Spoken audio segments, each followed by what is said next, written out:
Imphal ke lamlai esi manung chana laiba maitai khul sing Kuki militant singna ngasisu Landarakpa Leptri Paomee ama Kuki militant singna kaplakpa nongmei Maruna Pankhre asokpa nangkhre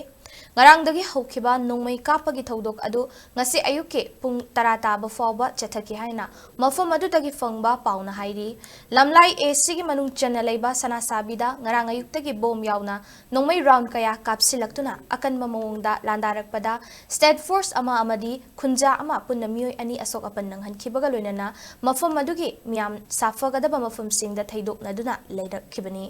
amadi numidang wairam ngai hak lepturaba matung numidangi pung taret taramdaida amuk hanna bom amadi nongmei masing khangdana kapsilaktuna landarakhibani ngarang numidangi pung 13 makhairom tarakpa matamda yaingang pokpi Emmanuel School mayada ahal oirabi nupi amasu makhongda nongmei Maruna khetkibadagi asok apan nanghanki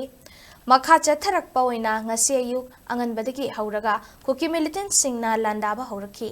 Kuki terrorist Singna Landarakpa aduda ngarangdagi mafam aduda phaoba lauduna leirakhiba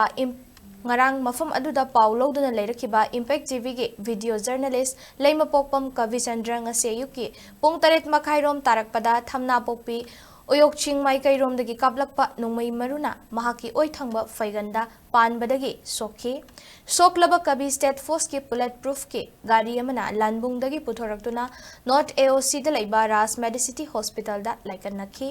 asokpagi fibam khara lubana maramoiraga khudakta operation pangthokhe nakalamaromda hairiba mofam sing asida akanba mawongda Landarakpagi pau fongbadagi tongan ba relief camp ta leiriba singna maikai somgi miyamgi mateng pangnaba laknaki adumoinamak miyam adu khakta natana sokpa lauba lakpa ambulance phaoba army na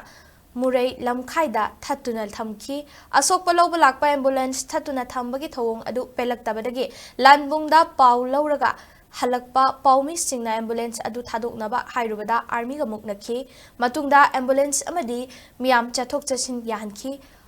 Hauzik waida fangba pau amagi matung inna Sanasabi da Manipur police amadi central force ki apunba kangbuna operation chathaba hokre hairi